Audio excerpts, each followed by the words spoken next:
नमस्कार, expiry special में आपका स्वागत है। मैं हूं डिम्पी कालरा। तो कल की छुट्टी थी मार्केट की और आज का दिन सेशन है ट्रेडिंग का। एक दिन और सेशन होगा फ्राइडे का और उसके बाद फिर से 2 दिन बाजार बंद रहेंगे। इसका मतलब ये जो छोटा हफ्ता और थोड़ा कटा हुआ हफ्ता था, तो इसकी वजह से आप ट्रेड अगर लेके बैठे हैं तो सिर्फ उसी को मैनेज करना ज़्यादा ठीक रहेगा बजाय नए सौदे लेने के लिए। नए सौदे का दिन जो है वो सोमवार से आपको थोड़ा ज़्यादा अच्छे से दिखेगा और नई सीरीज़ की भी शुरुआत कल से हो जाएगी। तो आप थोड़ा संभल के ट्रेड कीजिएगा। रोल ओवर की पोजीशंस पे ज़्यादा ध्यान रखिएगा क्योंकि अच्छे मौके मिल रहे हैं। कई बार आपको बेहतरीन शेयर मिल जाते हैं। उसका भी एक एग्जांपल थोड़ी देर में मैं आपके सामने रखूँगा। लेकिन इस समय ओवरऑल डाटा क्या कह रहा है, F&O के डाटा के रोल ओवर की पोजीशंस क्या हैं, पोल क्या कह रहा है, एक बार फटाफट से वो उतार देते हैं आपके सामने। फिर आज के जो हमारे मेहमान आए ध्वनि पटेल, उनसे हम करेंगे ज़रा बातचीत और समझेंगे कि निफ्टी बैंक निफ्टी पे इस समय क्या किया जाए।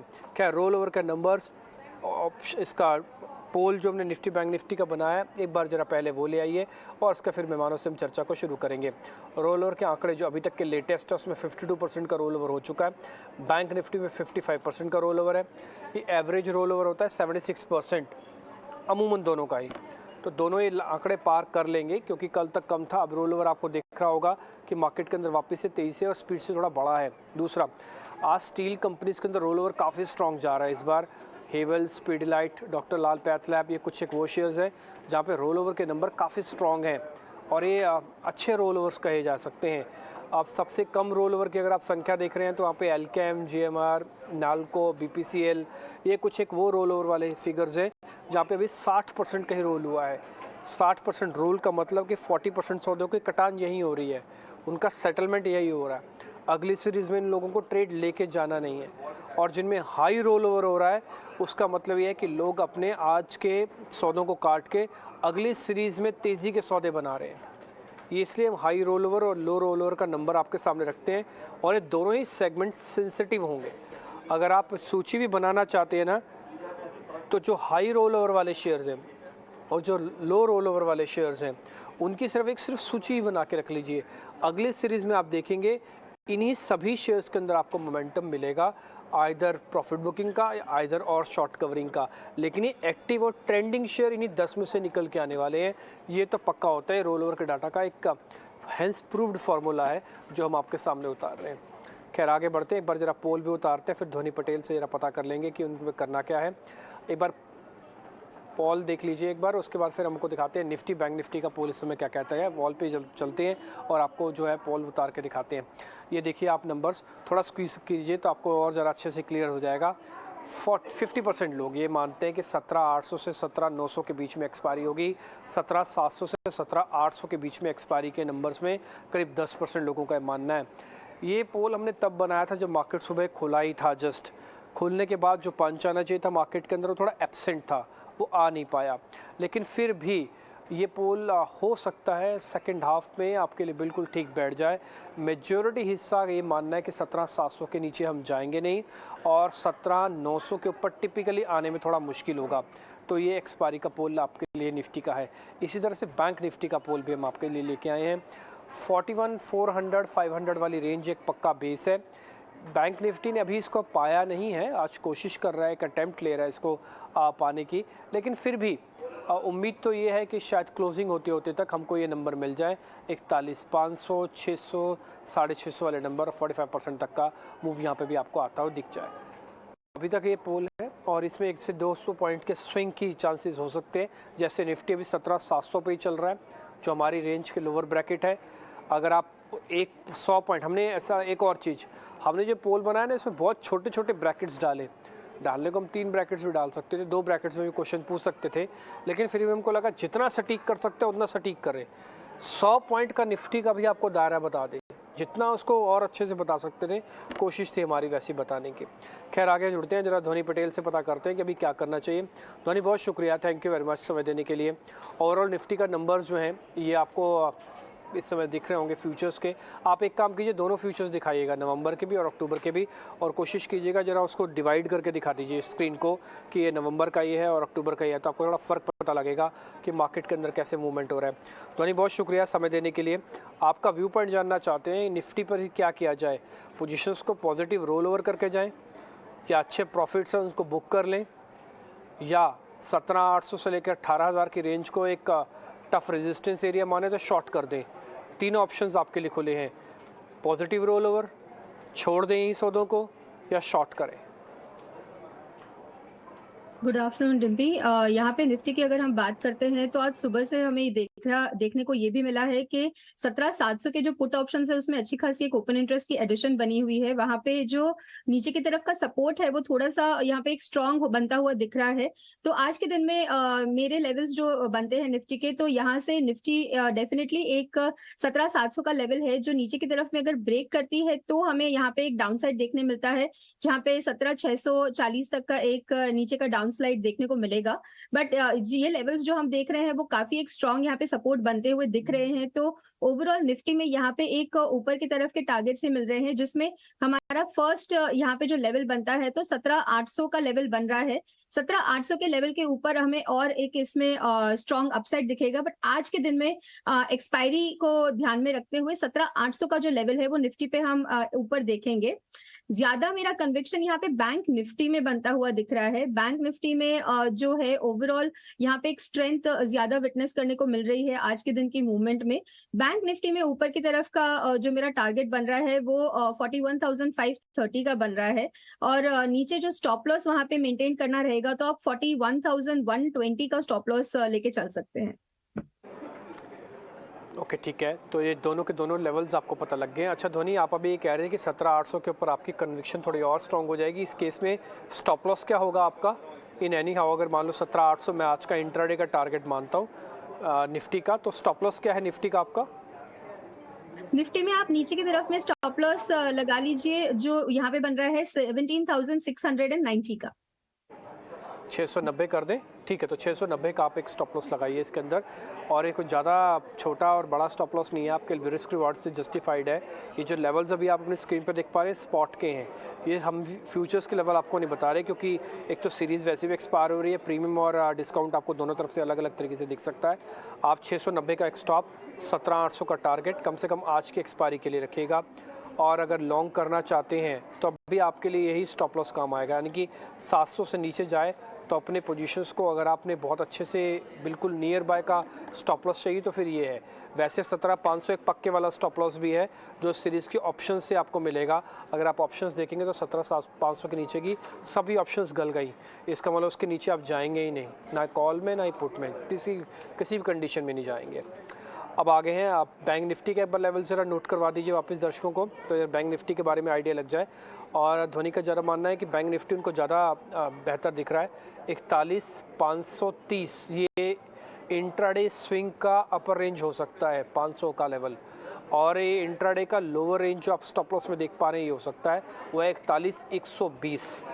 तो दोनों ही लेवल्स के at the middle of this है। डिप मिले तो बाय कर लीजिए, ऊपर जाए तो सेल कर दीजिएगा। रही बात रोल ओवर करने की कि हमको रोल ओवर करना चाहिए कि नहीं करना चाहिए, तो उसका जवाब हो सकता है हाँ। जब तक आप 41,000 की या 41,120 की रेंज को ना ब्रेक करें तो अपनी पोजीशंस पे अपना कॉन्फिडेंस रखें। कोई बड़ी बात नहीं कि मार्केट के अंदर थोड़ी बहुत और शॉर्ट कवरिंग भी आ जाए। खैर आगे बढ़ते हैं, आज के शेयर्स के सिलसिले को शुरू करेंगे।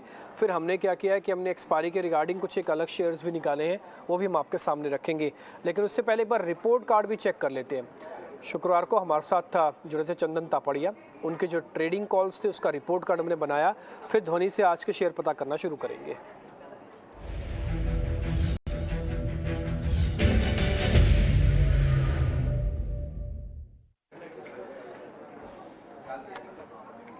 मुझसे गलती हुई, उस दिन चंदन नहीं थे, चंदन तो टूर पे थे। उस दिन प्रशांत सावंत हमारे साथ जुड़े थे कार्यक्रम में, तो उनसे हमने बातचीत की थी और प्रशांत सावंत का रिपोर्ट कार्ड हम आपकी स्क्रीन पे लेके आते हैं।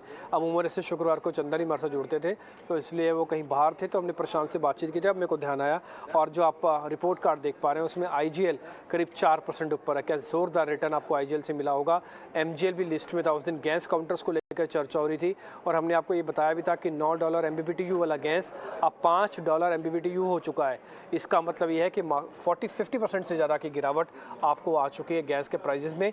धीरे धीरे करके फैक्टरिंग करते हैं 4-3% का रिटर्न। जिंदल स्टील के अंदर 3% का गेन आया। स्टील कंपनीज में जो पुल बैक आ सकता था, उनकी लिस्ट में मारुति भी था, करीब 2% का गेन वहाँ पे आया।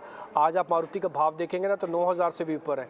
फ्यूचर्स तो नवंबर के तो 9,050 से भी ऊपर आ चुके हैं। अमर राजा बैटरी। तो ये कुछ एक वैसे बेहतरीन शेयर्स थे जो हमने आपके सामने डिस्कस किए और सभी के सभी सौदे अब अपनी स्क्रीन पर इस समय देख पा रहे हैं। कुछ तो गैस देते हैं, कुछ हम जो शेयर निकालते हैं उनका कॉम्बिनेशन आपको रिपोर्ट कार्ड में मिल जाता है। अब आगे बढ़ते हैं, आज के ज़रा तेज़ी वाले शेयर्स आपकी स्क्रीन पर आएंगे।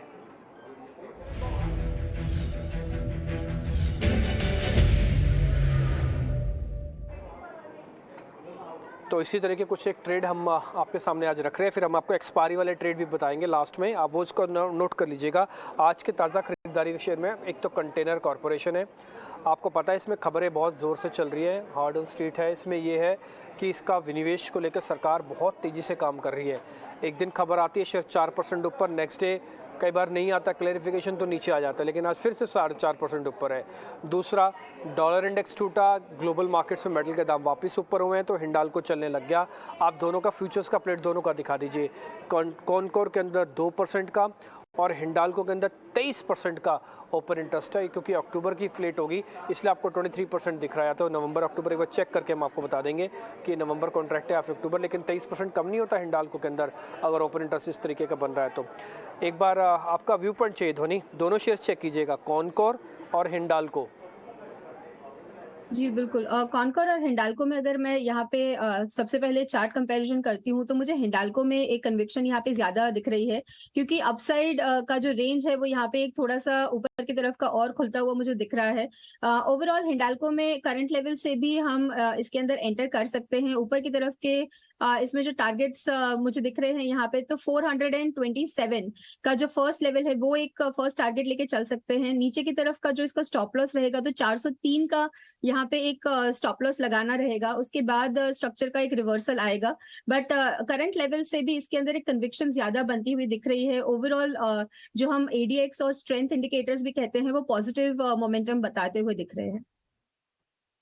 ओके ठीक है, तो आपका हिंडाल्को पे कन्विक्शन थोड़ा ज़्यादा है। 427 का टारगेट, 403 का एक स्टॉप लॉस है, तो हिंडाल्को आप खरीदारी के तौर पर रख सकते हैं अपने पास। ठीक है, तो ध्वनि, तो दूसरा जो शेयर है हमारी लिस्ट में कंटेनर कॉर्पोरेशन, उसका टारगेट स्टॉप लॉस होगा कुछ या फिर उसको छोड़ दें? इसे फिलहाल हम छोड़ देंगे, क्योंकि इसकी मोमेंटम काफी एक ऊपर की तरफ अच्छी खासी बनी हुई है। बट ओवरऑल ऑप्शंस डेटा मुझे सजेस्ट कर रहा है कि 800 के पास इसका एक रेजिस्टेंस थोड़ा सा आ सकता है, जिसके क्रॉस होने पर इसमें हम फ्रेश पोजीशंस लॉन्ग कर सकते हैं। तो करंटली रिस्क रिवॉर्ड फेवरेबल नहीं रहेगा, तो इसे हम ड्रॉप कर देंगे।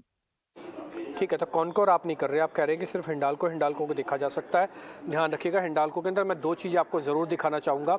अगर आप वो देखेंगे तो आपको काफ़ी हद तक आइडिया लग जाएगा कि वो हिंडाल्को पे अब आप ट्रस्ट कर सकते हैं या फिर आपका एक कंडीशनल ट्रस्ट होना चाहिए। मैं एक बार हिंडाल्को के चार्ट आपकी स्क्रीन पे लेके आता हूँ, इसका बहुत ज़्यादा पीछे जाने की ज़रूरत नहीं होगी। आप यहाँ पे जो चार्ट देख पा रहे हैं अपनी स्क्रीन के अंदर, ये तो खैर कुछ एक मेहमानों का ट्रेड है। ओके ठीक है, ये हमारी वो कॉल्स है। अब आएंगे हिंडाल्को का चार्ट्स, दिखाइए। ये कुछ बहुत ज़्यादा पीछे जाने की ज़रूरत नहीं है आपको पता ही है, एक स्ट्रॉन्ग मूव मिला था रूस और यूक्रेन का जब युद्ध हुआ। जितनी तेज़ी से बढ़ा उतनी तेज़ी से फॉल हुआ।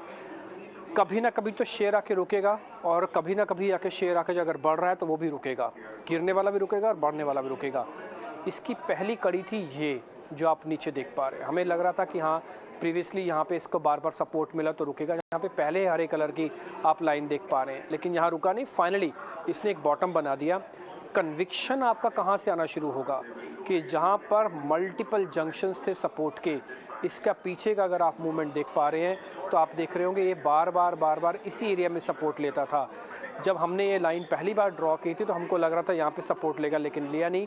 फाइनली इस लेवल के बाद अब आपको ये पूरा जंक्शन एक स्टेबल जंक्शन लग रहा होगा। अब आपको देख रहे होंगे ये टूट नहीं रहा बार बार। एक और पॉइंट, इन दोनों का गैप आप देख रहे होंगे, जो ब्लू कलर की और ये पिंक कलर की लाइन है, इसको हम डिफरेंशिएशन कहते हैं 50 दिन की और 200 दिन की एवरेज का। ये स्क्वीज़ होके अब ब्रेकआउट या ब्रेकडाउन के कगार पे फिर से शेयर आ गया।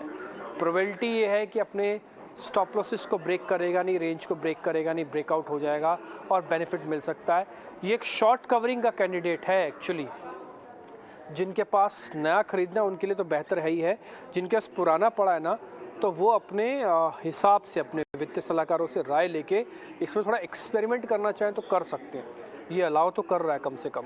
हिंडाल्को पे कंटेनर कॉर्पोरेशन छोड़ दिया। शॉर्ट कवरिंग के दो शेयर आपकी स्क्रीन पर आएंगे, उसमें एक वेदांता है और दूसरा कमिंस इंडिया है। कमिंस इंडिया आपको ध्यान होगा, हमने कल परसों भी आपके सामने कहा था ये शेयर अगर चला तो बहुत ज़ोरदार का चलेगा। 1220 के पार होने के बाद इसने वो कन्विक्शन ड्रॉ करना शुरू कर दिया था। तो ध्वनि, आपको दोनों शेयर्स देखने, एक वेदांता और दूसरा कमिंस इंडिया।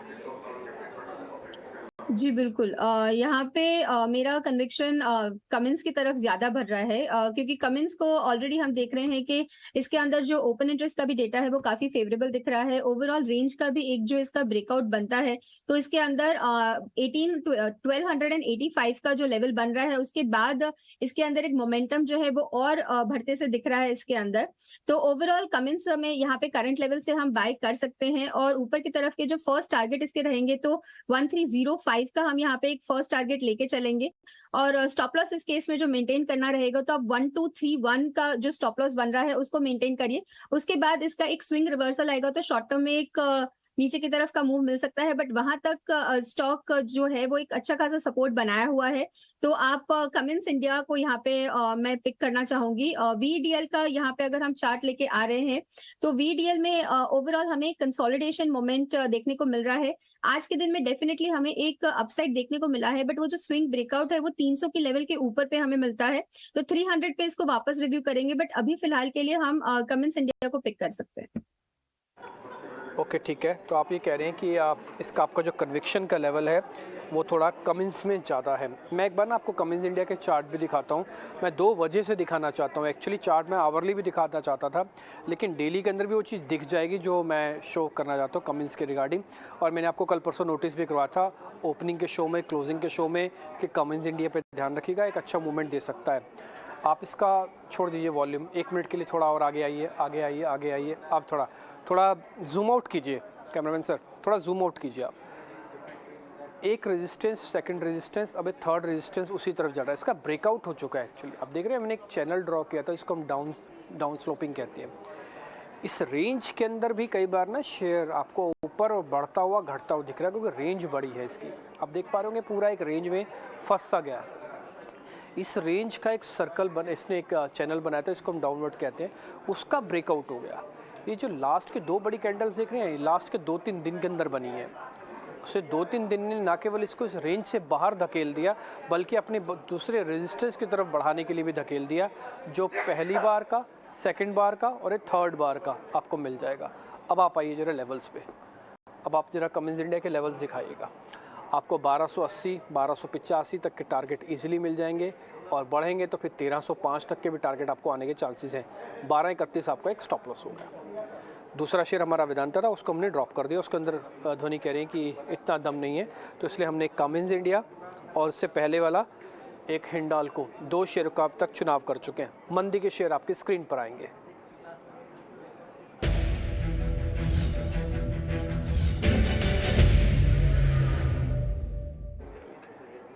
बजाज फाइनेंस और एशियन पेंट्स, ये 2 ऐसे शेयर हैं जहां पर आज आपको मंदी दिख रही होगी। जबकि ऐसा नहीं कि बाजार आज बहुत बड़े क्रैक के मूड में है, लेकिन फिर भी आज आपको इन दोनों शेयर्स में दबाव दिख रहा है। बजाज फाइनेंस ने तो आज 7000 का लेवल भी ब्रेक कर दिया। चिंता की बात है, 7000 से लेकर 8000 की रेंज के अंदर बजाज फाइनेंस बेहतरीन चलने वाला शेयर बनता, लेकिन फाइनली इसने ब्रेक डाउन किया। तो धोनी, एक बार बताइए कि कितना खतरनाक हुआ इसका 7000 का लेवल आज का ब्रेक होना। ये एक रेंज के अंदर था और रेंज का अपर एंड को टेस्ट करने के बाद ये फिसला है और बहुत तेज़ी से टूटा है। आप एक काम कीजिए, इसका टुडे का ना दिखाते हुए ना, इसका आप एक महीने का या 15 दिन का दिखा सकते हैं चार्ट, तो वो दिखाइएगा बजाज फाइनेंस। आपको लगेगा ये शेयर 7800 से टूट के अब यहाँ पे आया हुआ है। ये आप देख पा रहे हैं पिछले 5 डेज़ में 5% टूटा है, जब पिछले 7 डेज़ के अंदर बाजार कहीं नहीं गया बल्कि ऊपर ही आया है। धोनी, आपकी रिकमेंडेशन बजाज फाइनेंस का 7000 का लेवल टूटना और एशियन पेंट्स का वीक होना। बिल्कुल, यहाँ पे बजाज फाइनेंस का जो लेवल आप बता रहे हैं 7000 का, वो एक बहुत ही स्ट्रॉन्ग यहाँ पे सपोर्ट लेवल बन रहा था कि जो हमें एक रेंज वहाँ पे बन रही थी उसका ब्रेकडाउन हुआ है। इसका जो नेक्स्ट लेवल नीचे की तरफ का मिल रहा है तो 6865 तक का लेवल है, जहाँ पे ये और स्लिप डाउन कर सकता है। तो यहाँ से एक करीब आप 120 पॉइंट का मूवमेंट नीचे की तरफ में पकड़ के चलिए, जो आपको बजाज फाइनेंस में और विटनेस करने को मिल सकता है। ऊपर की तरफ का इसका जो स्टॉप लॉस यहाँ पे बनता है, तो स्टॉप लॉस इसका जो बन रहा है वो 7180 का बन रहा है। तो रिस्क रिवॉर्ड जो है वो थोड़ा सा यहाँ पे एक 1:1 का बन रहा है। उसके अलावा दूसरा एक स्टॉक डिम्पी मैं आपके नजर में लाना चाहूंगी, वो LTTS का रहेगा। अगर आप इसमें देखें तो ओवरऑल स्ट्रक्चर जो है एक वीक साइड का बना हुआ है, तो शॉर्ट साइड के डेफिनेटली बजाज फाइनेंस का एक कैंडिडेट है, एशियन पेंट्स का कैंडिडेट है, बट और हमें इसमें यहाँ पे कन्विक्शन जहाँ पे दिखेगा तो आप एलटीटीएस का एक बार यहाँ पे देख सकते हैं। वहां पे एक शॉर्ट साइड के ट्रेड बन रहे हैं और ओवरऑल आज के दिन में भी हम देख रहे हैं कि मोमेंटम नेगेटिव साइड का रह रहा है। नीचे की तरफ में एलटीटीएस का जो है वो टारगेट हमें मिल रहा है, तो 3425 का हमें यहाँ पे टारगेट मिलता है, और ऊपर की तरफ का इसका जो स्टॉप लॉस मेंटेन करना रहेगा तो 3585 का यहाँ पे स्टॉप लॉस लेके हम एलटीटीएस जो है उसको शॉर्ट कैंडिडेट की तरह ट्रीट कर सकते हैं। ओके ठीक है, मैं कॉल्स की तरफ बढ़ूँ आगे, क्योंकि एलटीटीएस के बारे में ध्वनि ने बताया। चार्ट मैं आपको दिखा देता हूँ डेली बेसिस पर, 1 मिनट के लिए आप उसको देख लीजिएगा। एक रेंज के अंदर था, रेंज का ये एवरेजेस का ब्रेक डाउन करने के लिए तैयार हो रहा है। ये शेयर आप देख पा रहे हैं ऑलरेडी सेल फिगर में ही था। एक अटैम्प्ट होता है कि आप एक बार गिरने के बाद एक पुल बैक ट्रेड करते हैं, टिपिकली वो 30% तक शुरू होता है, फिर 65, फिर 100%, ये 3 फेजेज़ में जाता है। टोटल फॉल का 35% रिट्रेसमेंट होने के बाद 200 दिन की एवरेज आई, एवरेज से टिका, पहली बार रेजिस्टेंस आया, फिर 50 दिन की एवरेज सपोर्ट, फिर 200 पॉइंट का रेजिस्टेंस, फिर फाइनली ब्रेक, और फिर से इस बार उम्मीद थी कि यह 50 दिन की एवरेज को मेंटेन करके 200 दिन को पार कर जाएगा, लेकिन आज के जो कैंडल्स बनी हैं ये 50 दिन की एवरेज को ब्रेक कर रही हैं। हालांकि शुरुआत हुई है अभी इसके गिरने की, कंफर्मेशन एकदम से तो नहीं आएगा, लेकिन हाँ धोनी के कॉन्फिडेंस को देख के मैं कह सकता हूँ कि शायद 50 दिन 200 दिन का प्रेशर बरकरार रहेगा और ये शेयर एक और झटका नीचे का आपको दे सकता है। लेवल्स एक बार आप नोट कर लीजिए जो एलटीटीएस के दिए गए हैं, वो है 3425 और 3585। धोनी जल्दी से अपनी आप शेयर्स और बता दीजिए जो आपके आज की ट्रेडिंग कॉल्स हैं, फिर हम एक्सपायरी की कॉल्स हमने अलग अलग मेहमानों से ली हैं उसकी सूची भी दर्शकों के सामने रखेंगे। पहले आप अपनी कॉल्स बता दीजिए। जी बिल्कुल, मेरी फर्स्ट कॉल जो यहाँ पे बन रही है वो गोदरेज प्रॉपर्टीज में बन रही है। स्टॉक में हमें ऑलरेडी एक डाउनफॉल देखने को मिला है, बट इसका जो सपोर्ट लेवल बन रहा है तो सपोर्ट अच्छा खासा इसने बनाया हुआ है। कंसोलिडेशन ब्रेक का कैंडिडेट बन रहा है यहाँ पे। ऊपर की तरफ में इसके जो टारगेट्स हमें यहाँ पे मिल रहे हैं, तो हमें 1315 का एक फर्स्ट टारगेट इसका मिलता है। जो स्टॉप लॉस मेंटेन करना रहेगा वो 1195 का रहेगा। ये नवंबर सीरीज की कॉल रहेगी, कंप्लीट नवंबर सीरीज में इसको हम प्ले आउट कर सकते हैं इन लेवल्स के साथ। दूसरा जो कॉल यहाँ पे बन रहा है वो डिक्सन में बन रहा है। डिक्सन में आज के दिन में भी हम देख रहे हैं कि हमें 1.5% की यहाँ पे अच्छी मूव देखने को मिली है। ओवरऑल जो रेंज इसकी बन रही थी वो रेंज का ब्रेकआउट आज की कैंडल ने दिया है, तो डिक्सन में यहाँ से एक बाय कैंडिडेट बन रहा है। ऊपर की तरफ में इसका जो टारगेट बनता है तो 4575 का टारगेट बन रहा है, और नीचे जो स्टॉप लॉस मेंटेन करना रहेगा तो हम 4295 का स्टॉप लॉस मेंटेन करके इसमें भी एक बाय कैंडिडेट कंसिडर कर सकते हैं।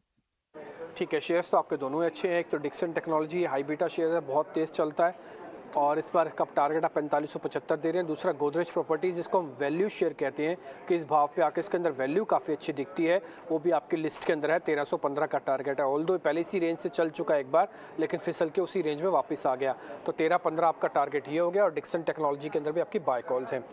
अब आते हैं जरा एक्सपायरी की वो सारी कॉल्स पे जो हमने अलग अलग मेहमानों से ली हैं। आपकी जरा स्क्रीन पर आती जाएंगी, आप उसको नोटिस करते जाइएगा। चंदन तापड़िया से हमने आज ट्रेडिंग कॉल्स पूछी कि अगली एक्सपायरी के लिए आपको कौन से 2 ऐसे कन्विक्शन वाले सौदे हैं जो आपको लगता है कि ध्यान रखना चाहिए। उन्होंने पहला कहा Jindal steel and power limited, उनका जो टारगेट है वो 480 का है, स्टॉप लॉस 452 का।